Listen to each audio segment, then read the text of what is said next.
Senado, la Cámara de Diputados. Este proceso, según versiones tanto de Jesús... Las autoridades anunciaron que Una joven será mexicana y su hijo de 9 meses jóvenes permanecen duraron en publicando Guadalupe. exclusivas. ¿Qué oles, amigos de Cada Siete? Esta semana fue muy interesante por aquello del sospechosismo. El presidente Andrés Manuel López Obrador dio a conocer un documento elaborado por lo que se llama el Bloque Opositor Amplio, que es básicamente un grupo, según el presidente, armado en la oposición para tratar de derrocar a Morena en las elecciones de 2021. El mandatario mexicano obviamente no presentó las evidencias de dónde proviene este manifiesto de oposición de BOA, cuyas iniciales dieron motivo a muchas burlas, recordando la famosa canción de la Sonora Santanera de hace bastantes años. Inclusive algunos gobernadores hicieron alusión a la Sonora Santanera cambiándole los rostros a los integrantes de ese grupo musical, con algunos ya conocidos opositores al gobierno de López Obrador, que incluía a intelectuales, a periodistas y a políticos. Lo interesante de todo esto, más allá de si es auténtico o no, este bloque opositor amplio, es que muchas personas conocidas por su rechazo al gobierno de López Obrador empezaron a deslindarse sin que nadie se los pidiera.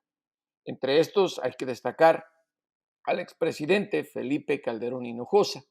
Hay algunos comunicadores que también lo hicieron, como si estos fueran de verdad relevantes para la sociedad. Estos comunicadores son conocidos por sus lazos de corrupción, el chayo que recibían en los sexenios pasados. Y digo sexenios pasados porque no les importaba recibir dinero del PRI o del PAN. Para ellos era dinero y un beneficio constante y sonante. Hay que destacar varias cosas. Es cierto que la oposición al gobierno de López Obrador sigue latente. Es cierto que muchos de estos personajes que se han dado a conocer por la oposición han llevado a cabo estrategias que dan risa, porque lo único que pareciera que buscan es que se repita lo burdo de la corrupción que gobernaba en México. Eso a lo que el expresidente emblema de la corrupción, Enrique Peña Nieto, llamó parte de la cultura mexicana. La cultura mexicana que ahora tenemos también es aquella de las teorías, de las sospechas y que dudamos de todo mundo. De lo que debemos dudar, yo insisto, es de los políticos, porque la democracia debe castigar o premiar, pero con su voto. Para eso son las elecciones. Si el gobierno de López Obrador se está equivocando, creo que los mexicanos le debemos pasar la factura en los comicios de 2021 y dejar de estar jugando al espía o al investigador de esas conspiraciones. La verdad, México debe construirse en bases altamente democráticas. COVID-19 sigue haciendo estragos en el mundo. Ahora se habla de una segunda ola, un rebrote que será todavía más cruel que los meses que hemos pasado desde que se dio a conocer este coronavirus y luego de que la Organización Mundial de la Salud lo declarara una pandemia.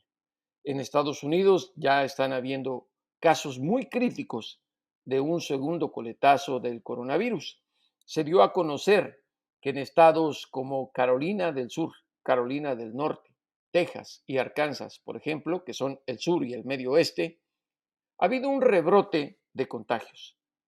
En Carolina del Sur de más de 40% respecto a las cifras que se tenían en abril o en marzo. Las estadísticas de verdad asombran y espantan, porque van más de 115,000 muertos en Estados Unidos debido a este virus y los contagios superan a los 2 millones. En México, el subsecretario Hugo López Gatell nos había dicho alguna fecha que parecía prematura sobre el pico del coronavirus. Ya no lo extendió hasta mediados de junio y creo que va de acuerdo a lo que está ocurriendo en el planeta. Dice López Gatell que ahora el coronavirus en México y sus contagios se extenderán hasta el mes de octubre. Las fechas sin duda están cambiando. Y no es porque un gobierno tenga o no la brújula precisa para determinar cuándo se va a acabar esta pandemia. Creo que el día a día de la enfermedad viral nos está demostrando que debemos estar alertas y manteniendo una sana distancia. La nueva normalidad no está funcionando. La reapertura económica por la que tienen prisa los gobernantes como Donald Trump está siendo contraproducente. Más vale cuidar la vida que tener el bolsillo lleno de dinero. Con dinero baila el perro, pero con dinero no se compra una vida. El presidente Trump ahora está marcando una distancia muy amplia por la posición que están asumiendo los generales del Pentágono. Y no es él. Básicamente son los hombres de las Fuerzas Armadas de Estados Unidos los que están poniendo una sana distancia con el mandatario estadounidense. Mark Milley, el jefe del Estado Mayor Conjunto, que es el general de más alto rango en el Pentágono, esta semana dijo que fue un error el haber acompañado en uniforme de combate a Donald Trump cuando la Guardia Nacional removió con gas lacrimógeno y balas de goma a los manifestantes que estaban frente a la mansión presidencial protestando por el asesinato del afroamericano George Floyd. Milley dijo que los militares no tienen que involucrarse en asuntos civiles, que no es correcto militarizar a las calles para controlar a los manifestantes y mucho menos dominarlos como quiere Donald Trump. Junto a Milley, el exsecretario de Defensa, Jim Mattis, también dijo que rechaza la militarización para el control de las manifestaciones. Ya esto hay que agregar al secretario de la Defensa, un civil, Mark Asper, que también está en contra de las políticas de Donald Trump. El mandatario estadounidense se está quedando solo sin los jefes del Pentágono, y eso que él es el comandante en jefe de las Fuerzas Armadas de Estados Unidos. Las movilizaciones civiles por protestas legítimas contra el racismo y el uso de la fuerza bruta por parte de las policías en Estados Unidos pesan más que las 4 estrellas de cualquier general. Ahora los invito a escuchar una entrevista muy interesante con la senadora federal por el estado de Sonora, Lili Telles. Les advierto y pido una disculpa porque tuvimos algunos problemas técnicos durante la entrevista, pero créanme que vale la pena escuchar a esta senadora que niega tener tintes de chapulín, aunque se cambió de la bancada de Morena a la del PAN. ¿Qué les amigos de Cada Siete? Una vez más en este podcast para tratar de ayudarlos a entender con las voces de gente importante del país de lo que nos ocurre. Y también no se olviden que siempre les damos un resumen de las noticias más importantes que se dan alrededor del mundo, sobre todo en esta época tan difícil económicamente hablando y con esta crisis de salud por COVID-19. Tenemos el honor de entrevistar en esta ocasión a la senadora Lili Telles del estado de Sonora. Buenas tardes, senadora, bienvenida. Hola Jesús, gracias por invitarme a tu programa. Ahorita están ladrando mis perros, no sé si haya... No se preocupe que hasta nos pueden ayudar con el sonido. Hazle un cariñito al perro porque se oye en la entrevista. Senadora, la primera pregunta que le debo hacer, y es necesidad periodística respecto a lo último que ha hecho, el cambio de partido. ¿A qué se debió su decisión de dejar la senaduría por Morena y pasarse al PAN? Bueno, primero dejé la bancada y pasaron casi 2 meses antes de incorporarme a la bancada del PAN. Porque la 4T en la que participé en la campaña es muy diferente a la 4T que está gobernando. Son 2 escenarios distintos y a eso obedece actuar yo también en congruencia con esos escenarios. ¿Qué incongruencias, por ejemplo? La 4T era a mí lo que me invitaron fue un gran movimiento plural, incluyente, donde cupieran muchas formas de pensar distintas.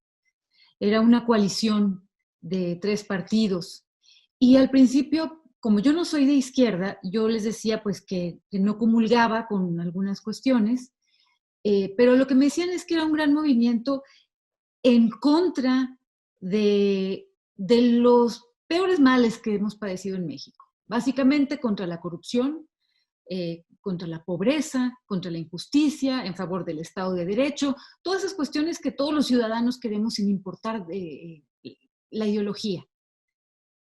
Y bueno, pues me sumé, fue para, no para una plurinominal, sino que me habían evaluado, yo lo ignoraba, me habían evaluado, me habían medido en encuestas en Sonora, y yo salía altamente competitiva, por eso me ofrecieron pelear la senaduría en Sonora.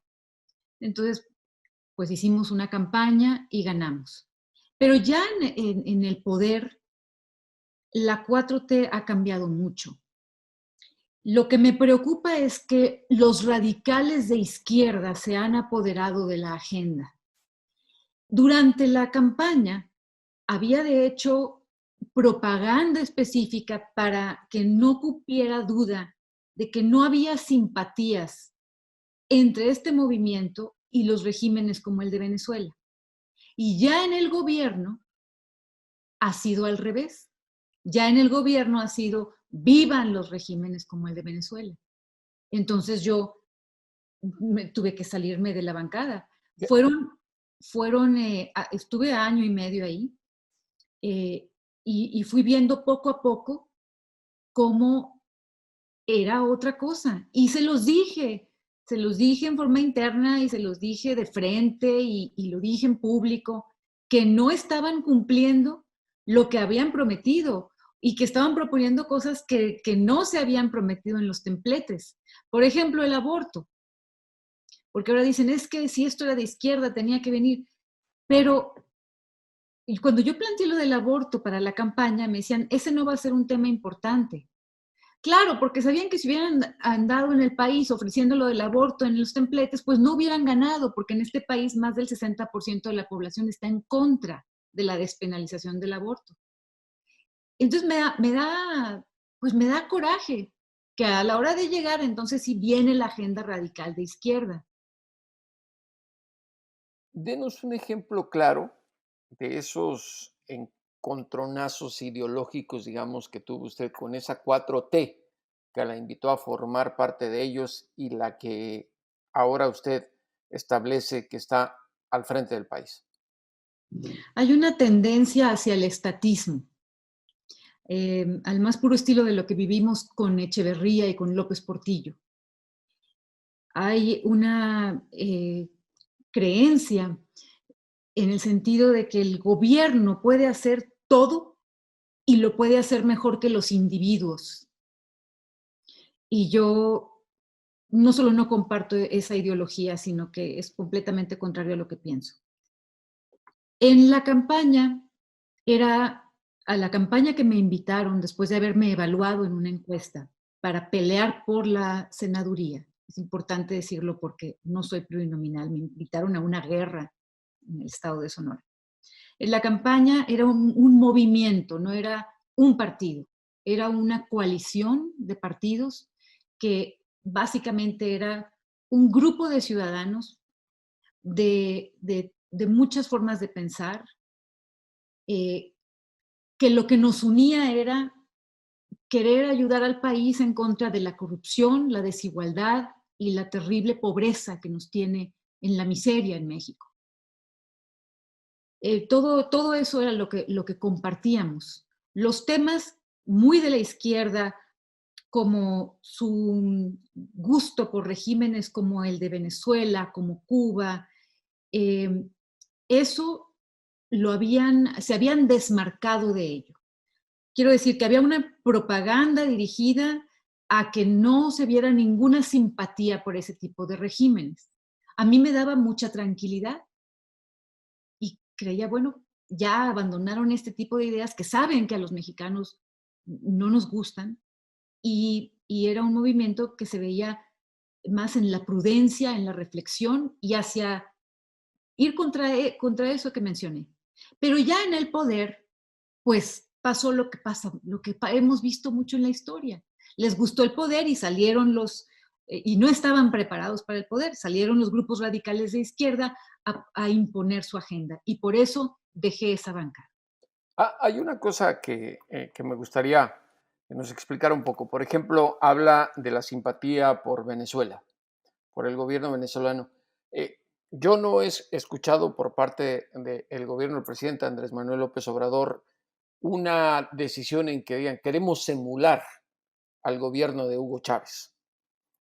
La tradición de la política exterior mexicana siempre ha sido mantenernos al margen y tratar de ver como la hermandad del hemisferio por todo lo que ha ocurrido en los años con las intervenciones de Estados Unidos, que no, digo, no necesito señalárselas, hay casos muy claros, el de Chile, el de Guatemala, en fin.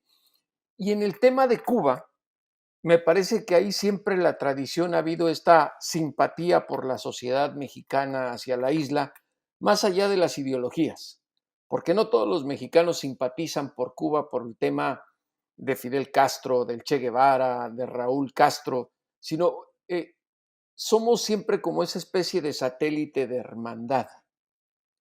Eso me parece que no está muy claro con la 4T, pero si usted lo dice es porque seguramente vio evidencias claras de lo que yo le estoy diciendo, contrario a lo que le estoy diciendo.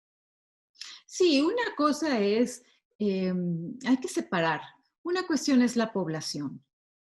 Por supuesto que como ciudadanos vemos como hermanos a los latinoamericanos. Somos latinoamericanos y vemos como hermanos a los cubanos y a los venezolanos, en fin, eso es a nivel ciudadanos.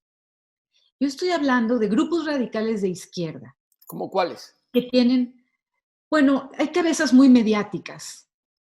John Ackerman, Héctor Díaz Polanco, Pedro Salmerón, el propio Epigmenio Ibarra. Esas son cabezas visibles, pero tienen grupos muy bien armados que tienen sus representantes en la bancada de Morena y tienen mucha influencia ahí. Por ejemplo, en una ocasión que me causó una gran impresión, la bancada de Morena pretendía invitar a la ministra de Asuntos de la Mujer, creo que es el nombre, de Venezuela, y recibirla prácticamente con alfombra roja en el Senado de la República. Tienen una, no todos, o sea, pero es una parte importante de esa bancada. Tienen una predilección, por ejemplo, se comparten textos de Mao, admiran a Mao. Y no solo trabajan en México para llevar a México a ese tipo de regímenes, sino que están conectados y sienten que tienen una responsabilidad de hacer esto en toda Latinoamérica. Cuando pasó lo de Evo Morales, se excedieron muchísimo, porque una cuestión era rescatar a un ser humano y salvarle la vida. Eso es correcto. Vaya, eso es una obligación. Pero aquí le empezaron a hacer eventos y a presentarlo como un héroe. Se fueron al otro extremo. Y así vi muchas cosas que evidentemente, pues imagínate la preocupación que empecé a sentir y empecé a dialogar y empecé a ver que efectivamente hay esta tendencia hacia el estatismo, hay un rechazo a todo lo que suene a empresario, que raya en el odio. Y estos grupos de izquierda radical tienen una gran influencia sobre el presidente. Por eso estamos viendo una pésima conducción de la economía. Porque aquí en México, obviamente el COVID ha afectado, pero no empezamos con un declive y con muy malos resultados a raíz del COVID, sino que veníamos muy mal. Te voy a poner un ejemplo, si me permites, que es muy simple, pero que demuestra la profundidad. En la campaña, el presidente López Obrador hablaba insistentemente en que iba a promover un crecimiento de la economía del 4%, el Producto Interno Bruto al 4%. A mí me parecía fantástica esa propuesta, aunada al combate a la corrupción, pues es el país que todos queremos, con desarrollo económico y sin corrupción. Sin embargo, se fue abajo, a negativo el crecimiento. Y el presidente no solo no salió a pedir una disculpa al pueblo de México por no haber logrado ni siquiera una tendencia al alza, sino que salió a decir que ya no importa ni la medición del PIB.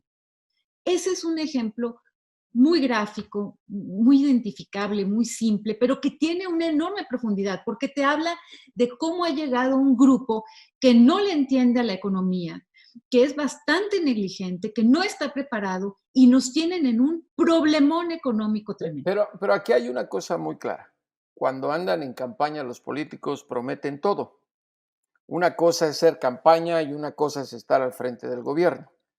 Y no creo, me parece, desde un punto de vista periodístico y porque he visto estadísticas tanto del Banco Mundial, el Fondo Monetario Internacional, y conozco muy bien la historia macroeconómica de México de los últimos 30 años, créame, senadora, porque llevo bastantes años cubriendo el Fondo Monetario, el Banco Mundial y los gobiernos, que hasta el momento no ha sido culpa de López Obrador lo que ha ocurrido.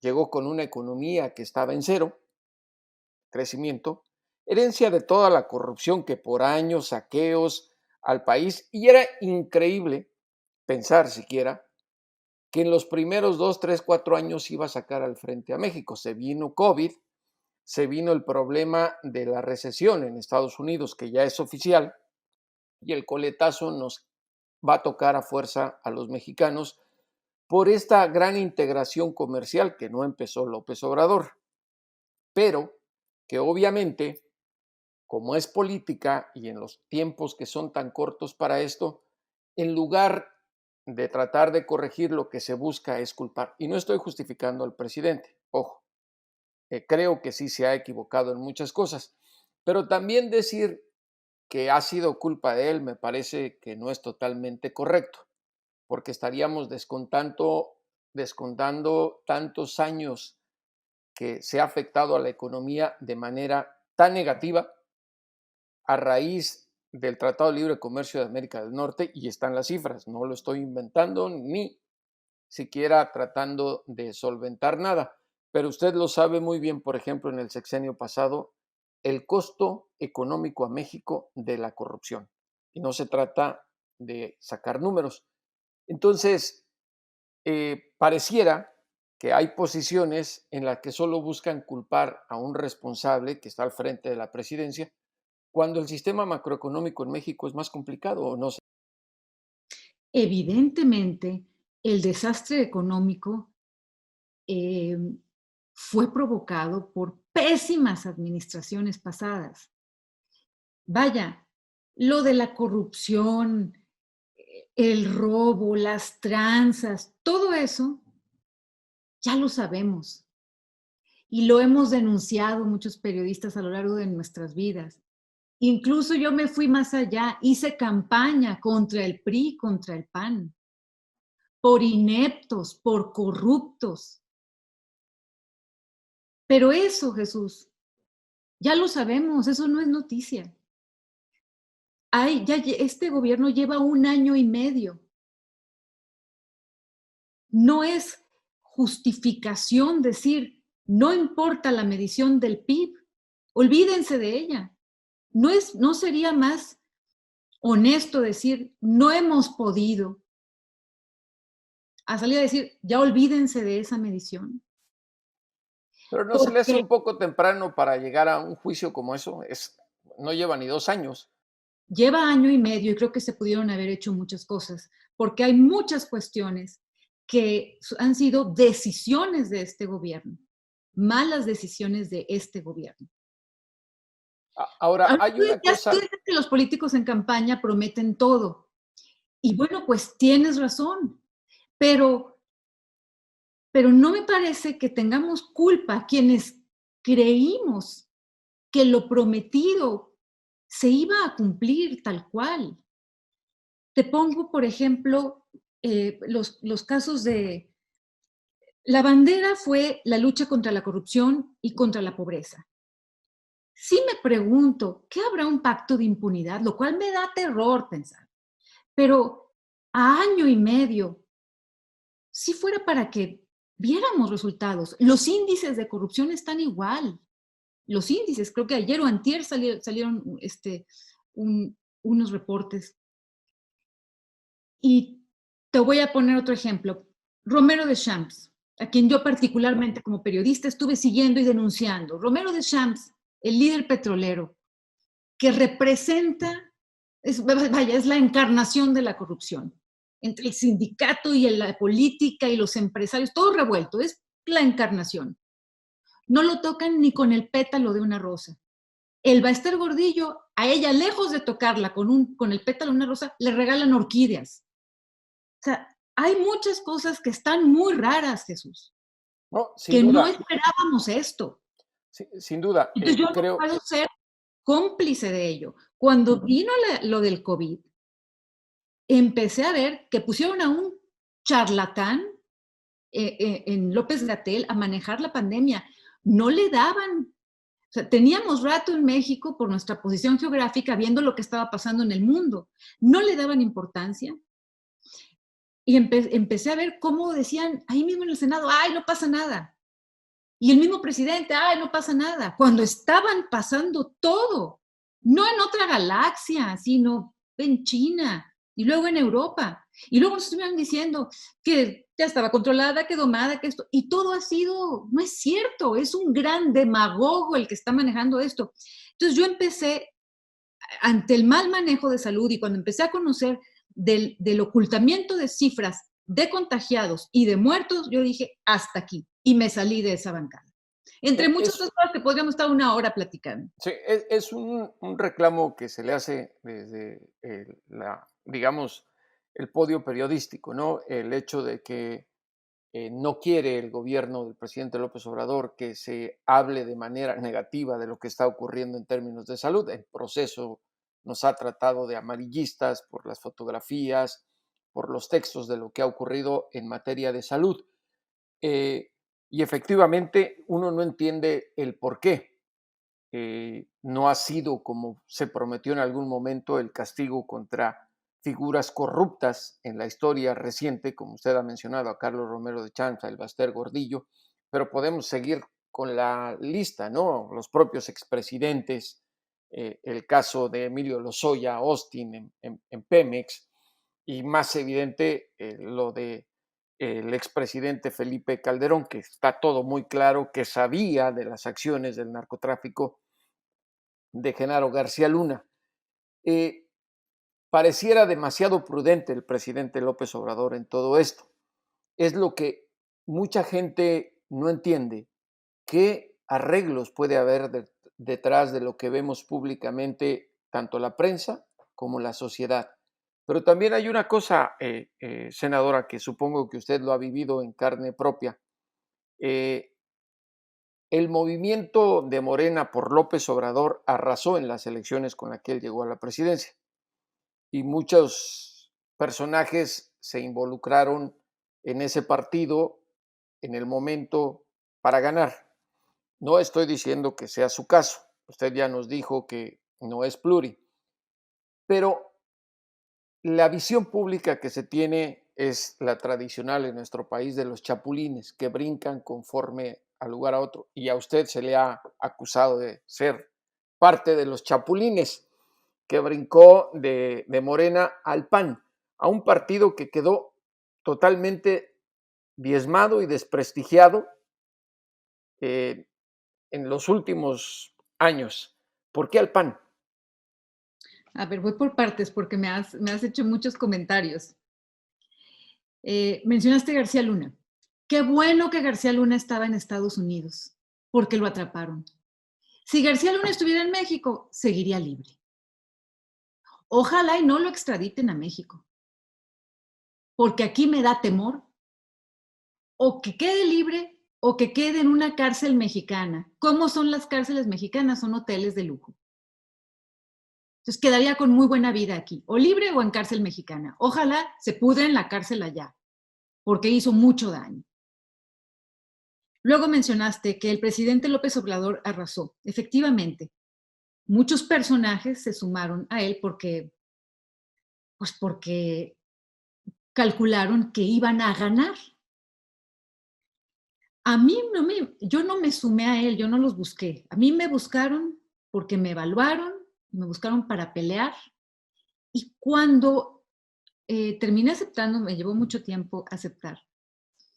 Pues yo acepté con condiciones, fui como candidata externa sin afiliarme, en un ejercicio ciudadano. A ver, un ciudadano puede participar y es el camino que he recorrido. ¿Sabes qué pasa, Jesús? Un ciudadano no puede participar. Por eso los ciudadanos no queremos entrarle al cochinero de la política, porque es una partidocracia y todo está armado nada más para que jueguen los que están en los partidos, a los que pueden traer con zanahoria y con garrote. No está hecho para nosotros los ciudadanos. Yo vengo de la sociedad. Ojalá mi paso por, lo que sí me gustaría es que mi paso por este escaño motivara a otras personas que no están en partidos, sino sociedad, pero sociedad de verdad, a participar, porque gran parte de los problemas de nuestro país obedece a la partidocracia. Sí hay muchos personajes que no los conocían ni en su colonia y llegaron a puestos de elección popular única y exclusivamente por el efecto AMLO. Yo no estoy en ese grupo. Estos personajes obviamente le deben todo al presidente y están arrodillados desde el Senado ante él. Luego mencionaste la congruencia y que brinqué. Es una paradoja. Yo, pues no brinqué, primero me salí de la bancada de Morena por congruencia. Y después, al entender mejor desde mi posición de independiente, entendí mejor a qué grado te sacan, porque el Senado es un reflejo de la partidocracia, es un espejo de la partidocracia. Si no estás en una bancada, prácticamente no puedes hacer nada. Estás de adorno, estás para cuestiones muy mediáticas nada más. Y me parecía que iba a ser deshonesto de mi parte estar percibiendo un salario del erario, que es la primera vez en mi vida que me pagan de los impuestos. Eso me preocupa y me causa cierta aflicción porque me siento sumamente obligada a dar resultados. Yo no me lo tomo a la ligera ese asunto. Entonces yo dije, bueno, voy a tener que entrar a otra bancada para poder cumplir la palabra que yo como individuo di en la campaña. ¿Cuál de los partidos? Pues el PAN es el con el que tengo coincidencias. Usted mencionaba que como ciudadano no se puede, pero ya hubo un caso en México que demostró que sí se podía, el de Adolfo Aguilar Sincer, no sé si lo recuerde. Ay, un tipazo, Por eso, inteligentísimo y además un hombre educadísimo. por eso mencionaba lo de congruencia, porque Adolfo, aun cuando recibió la invitación de varios partidos, y yo lo conocí muy bien, siempre rechazó ser legislador independiente. Se mantuvo como legislador independiente porque precisamente sabía de qué adolecen los partidos políticos en México, lo que usted nos ha mencionado, y mantuvo su congruencia en lugar de integrarse a un partido. Después llegó Vicente Fox y lo invitó a trabajar con él, pero mantuvo su lineamiento mientras estuvo en el poder legislativo. Por ello le mencionaba el que, aunque usted nos explique, ya sabe cómo somos en México y miramos a los políticos, porque ahora, quiera o no, usted tiene el uniforme de política y se le va a seguir tildando de chapulín, sea o no sea, y aunque ya nos quedó claro lo que usted nos está explicando. Pero ¿por qué no haber optado por mantenerse aún así independiente, con una ideología como la que usted dice tener, sin necesidad de estar con un partido? Bueno, yo como individuo no tengo necesidad, tan es así que no me afilio. Pero por congruencia, porque en la campaña, en todos los eventos, yo les decía a puerta cerrada, en público, en entrevistas, en todo, les decía, nos surge en México legisladores que no estén sometidos al presidente. Esa fue básicamente, era un anhelo mío. Mencionas a Aguilar Sincer, sí, un hombre extraordinario, en todo sentido. Y aquí, al ver que la bancada de Morena representa lo más abyecto en el sentido de de que lo que diga el presidente son órdenes. Por más que me digan, es que son los senadores que llegaron acompañando al presidente. Sí, pero hay un límite. Está de oficialía de partes el Senado ante la presidencia. Es la Hay separación un de límite. poderes. Sí. Entonces, yo creo que en la bancada del PAN, sumándome a esa, puedo fomentar, aunque soy un voto nada más, pero puedo fomentar la esencia del Senado, que es ser contrapeso al Ejecutivo, la esencia del Senado, que es controlar al gobierno.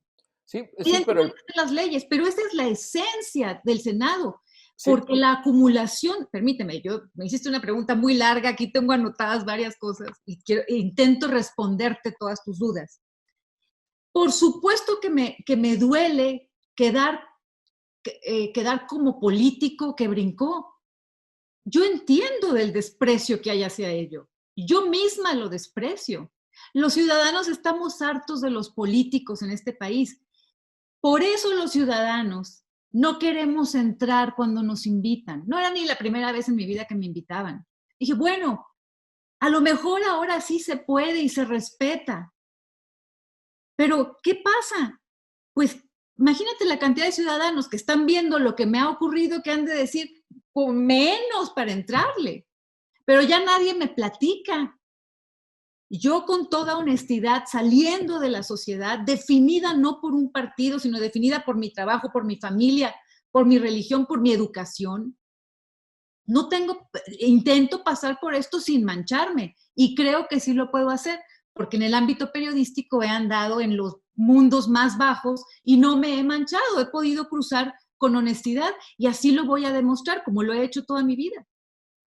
Ahora, hay una cosa aquí interesante respecto a la política mexicana, con lo que usted nos dice. Ahora usted ve la oportunidad de contrapeso en la bancada del PAN a lo que dice el presidente y a lo que hace el presidente, como tiene que ser en cualquier democracia en la separación de poderes. Pero un país sin memoria histórica no es una nación congruente. Y la bancada del PAN no tiene la autoridad moral para decir nosotros hemos sido contrapeso porque están claros las acciones que tomaron en los sexenios de Fox y de Calderón y luego con Peña Nieto aliándose en momentos circunstanciales con el PRI. Ese es el reclamo, creo que, de la sociedad, que no hay autoridad moral en estos momentos con un apellido político de ninguna de las bancadas. Por eso creo que era más importante mantenerse independiente y regreso al ejemplo de Adolfo Aguilar Sincer, porque así la voz de cualquier legislador es más valiosa y la sociedad lo ve, no se va a manchar de este color blanquiazul ni de este otro, sino que ella va a actuar por la sociedad. Ese es, creo que, un reclamo o observación legítima de la sociedad a un legislador federal. ¿O cómo lo ve usted? Sí, bueno, voy a empezar desde esto último que me planteas, que es que yo estuve reflexionando mucho sobre eso durante casi 2 meses. O sea, me quedo como independiente. Es que suena muy bonito, pero si me hubiera quedado como independiente, eso obedecería más a mi vanidad. Y yo tuve que poner una balanza, o mi vanidad o dar resultados. Yo no quiero que me pague el pueblo mexicano sin dar resultados. Tuve que hacer un ejercicio pragmático. ¿Cómo puedo cumplir mi palabra? ¿Cómo ayudo más? Esa reflexión que tú planteaste. Y mi conclusión fue, yo prefiero ser honesta y que me tachen de lo que quieran, pero voy a cumplir la palabra que di en campaña.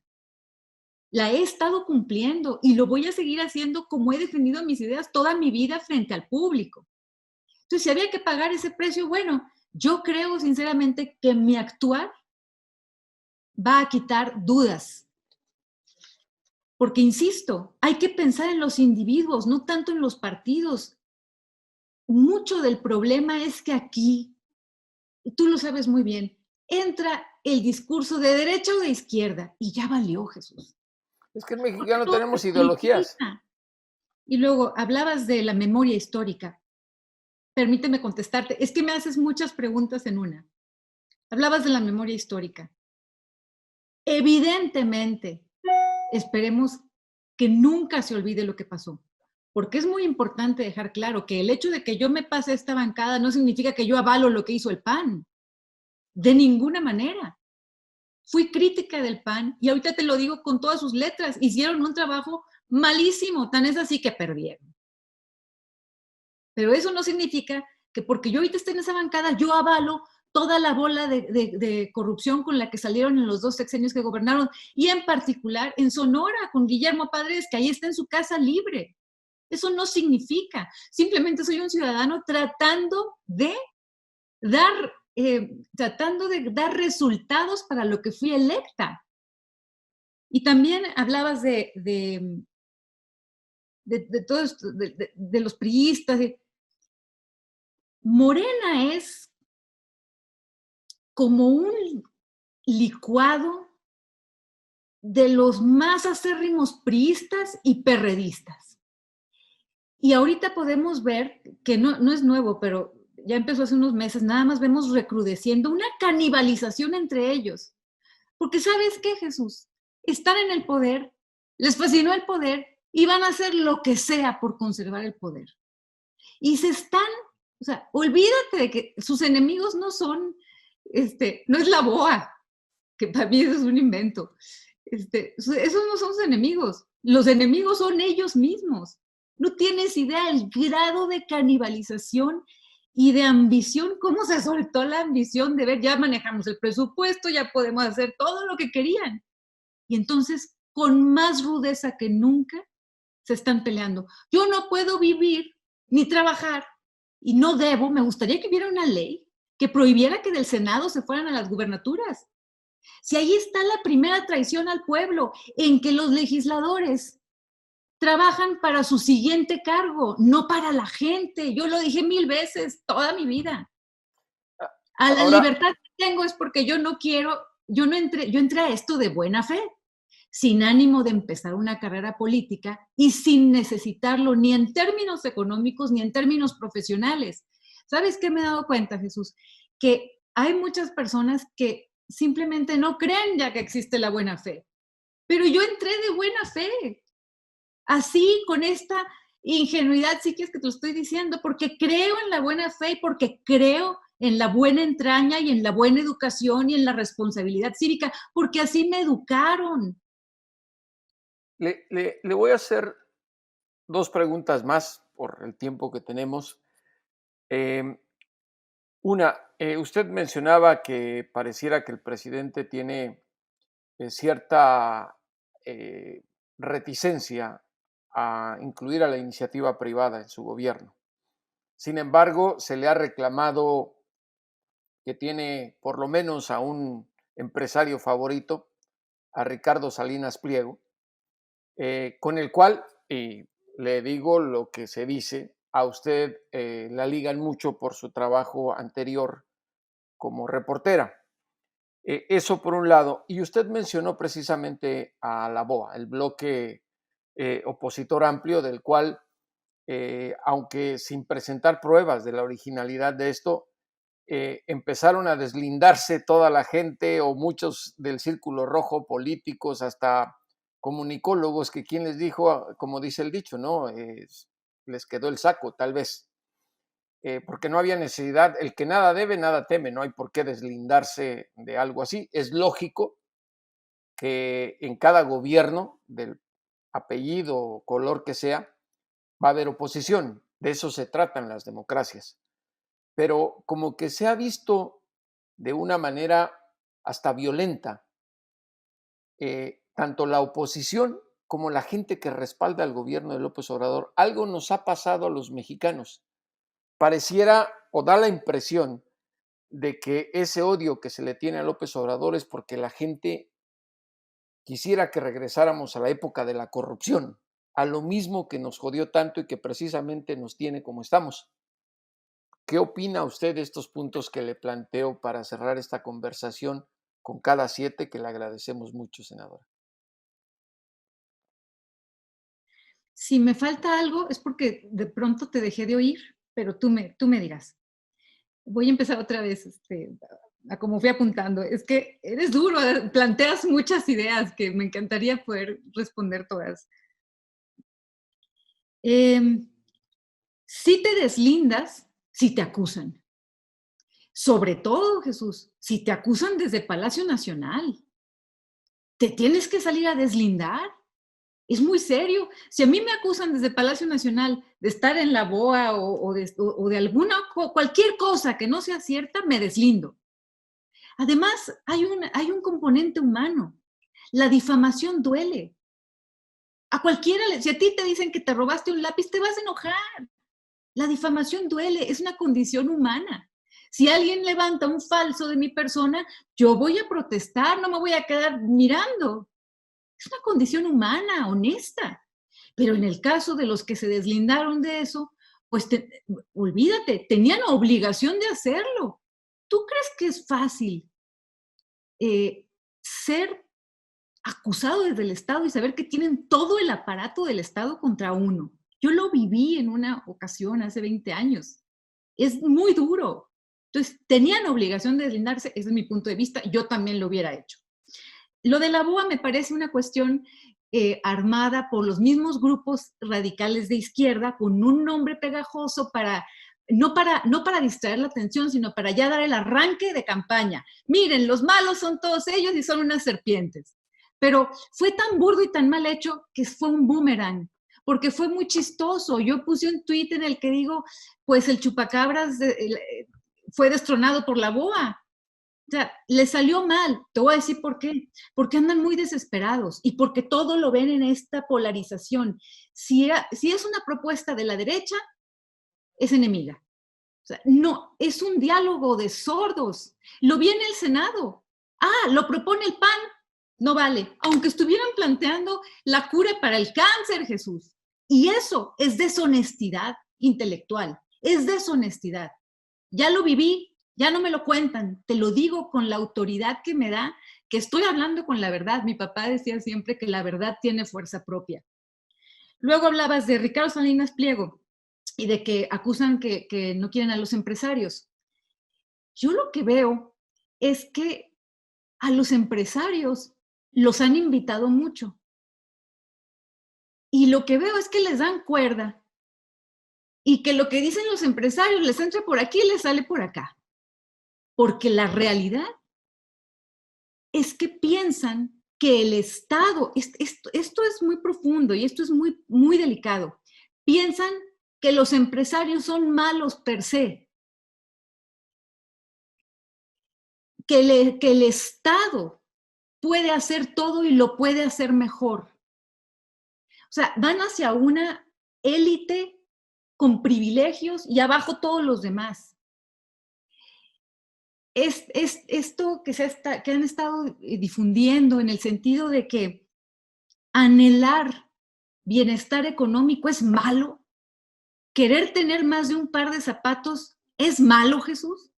No, por supuesto que no. Y la gente quiere tener un mejor techo y quiere tener mejor comida y quiere tener mejor servicios de salud. Pero yo lo veo como que están pensando, híjole, nos está cayendo todo esto, salgamos a decir que está bien, que está bien que todo el mundo pobre y que así sigamos, porque lo que importa es lo espiritual. Hay que hacer una división. Insisto en que pienso que el presidente es un buen hombre y que es un hombre honesto a toda prueba, por supuesto que lo pienso, pero creo que al presidente lo están envenenando los grupos radicales que le dicen cosas que lo hacen cometer errores y no tener una lectura propia de la realidad. ¿Me faltó algo? Lo de que la ligan con los intereses de Salinas Pliego por su anterior empleo. Bueno, pues claro que me ligan porque pues he trabajado mucho tiempo ahí, pero ahí sí yo pediría acúsenme de algo, porque Morena, cuando empezamos, querían que yo presidiera la Comisión de Radio, Televisión y Cinematografía. Y yo les dije, no, porque me van a acusar. Pues me estaban, insiste, Jesús. Dije, no, me van a terminar acusando a mí de alguna cuestión de intereses. Yo fui la que les dije que no. Es que cuando uno actúa de buena fe y con la verdad, no hay nada que esconder. Ahora, le voy a hacer una pregunta, y perdón que trate de igualar su estatus con el mío, pero usted fue o es todavía periodista. Eh, Está tan polarizado el país que cuando uno por su trabajo objetivo cuestiona las cosas del gobierno, a mí me está pasando, me acusan de haber sido priista, chayotero, todos los adjetivos que se utilizan en las redes sociales ahora. Pareciera que ya se les olvidó que si hubo alguien con su trabajo criticó al PRI, demostró la corrupción. Yo saqué el caso Chihuahua en el New York Times con Assam Ahmed. Y Sí, en ese momento nadie a mí me dijo, ni quiero que me vean como héroe, porque no lo soy, es mi trabajo como reportero. Pero eso es a lo que voy, que está tan polarizado México y tan violento que ya las acusaciones infundadas son el común denominador en las redes sociales que, aunque querramos o no, ya forman parte del día a día de México. Y aquí hay un punto que sí quisiera que nos explicara su reflexión. El asunto que dijo de que la gente a veces percibe, o el gobierno, que los empresarios son malos porque quieren eh, pues sacar beneficio y que no son el Estado. Entiendo eso perfectamente bien. El problema es que en México somos un país en donde el porcentaje de empresarios y de ricos o millonarios es muy pequeño, pero muy pequeño, y son dueños de casi todo. Y ahí es donde la equidad económica y social en México se ve como ambición de unos cuantos, de esos cuantos, los empresarios, porque siempre son los mismos.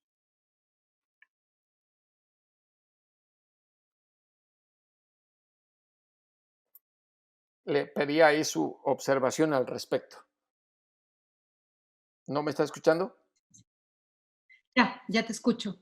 Em, la delincuencia de cuello blanco en nuestro país, yo creo que ha sido igual a la delincuencia, pues yo creo que al crimen organizado.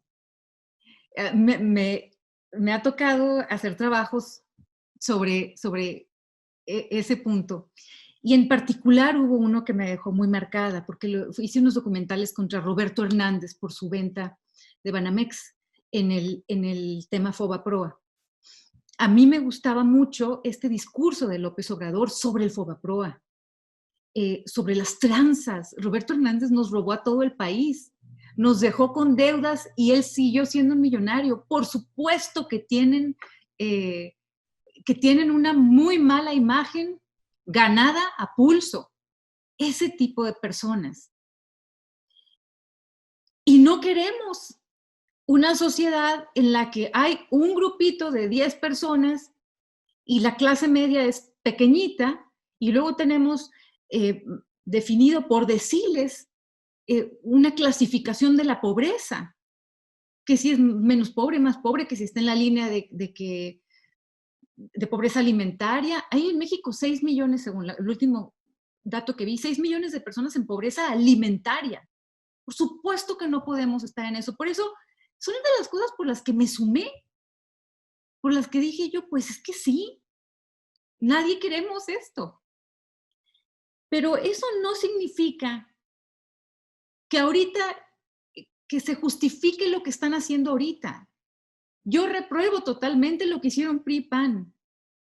Y no hago una crítica para regresar al pasado, por supuesto que no. Pero eso no nos debe cegar a decir que lo que se está haciendo ahorita está bien. Lo que se está haciendo ahorita también está mal. Entonces sí, pues hay una polarización espantosa. Yo entiendo que tú tienes eh, mucho prestigio como periodista y te lo reconoce todo el mundo. Pero en un ambiente en el que se nos está diciendo tanto que, que o estás con ellos o estás contra ellos, pues no cabe el periodismo, porque para ellos te tienes, para ellos lo único que es válido es la propaganda. Y me parece muy serio porque la democracia tiene como base la libertad de expresión. Particularmente como periodista me duele. Y sí, estamos ahora, pues lo acaba de decir el presidente, ya que haya 2 partidos, o sea, ya es la última, que tal vez debería ser, pero siento que nada más abona a la polarización. Cuando recién se ganaron las elecciones, yo me acuerdo que el presidente le pidió a todos los legisladores que ayudaran a unificar, a la reconciliación. Yo me sentía con mucha esperanza, porque había que hacer un trabajo de reconciliación después de las elecciones. Pero en lugar de ir hacia eso, se ha ido hacia más polarización y eso es muy peligroso para el país, porque termina invalidándonos a todos. Quiero que para cerrar esta conversación me diga usted qué opina de lo que se está ahora diciendo en México, que el gobierno de López Obrador se está yendo hacia el socialismo. ¿Usted comulga con con ese pensamiento que señala eso? Sí, es lo que te he estado diciendo y es lo que he dicho en muchas Pero así entrevistas. socialismo como tal, lo que conocemos. No, bueno, es que hay muchos socialismos, ¿verdad? Desde Europa hasta América del Sur, en fin. Sería un socialismo a la mexicana, pero lo que me preocupa es las partes puntuales, sí hacia el estatismo, hacia el autoritarismo, hacia que no haya libertad de expresión, a que la crítica es tomada como una agresión personal. Esos trazos que marcan al socialismo, creo que sí, y me preocupa mucho. Senadora, muchísimas gracias por esta plática con Cada 7. Esperamos más adelante contar con usted, ya tal vez cerca de las elecciones de 2021 o después de estas, para analizar lo que ocurre en el país respecto a lo que se está dando todos los días. A ustedes, amigos, les pido que nos sigan escuchando en Cada 7. Estamos en Spotify, estamos también en iTunes. Síganos en el canal de Telegram, en Twitter, en Facebook y en YouTube. Hasta la próxima y, como siempre, a los criminales y a los políticos, devuélvanos al México que nos ha arrebatado.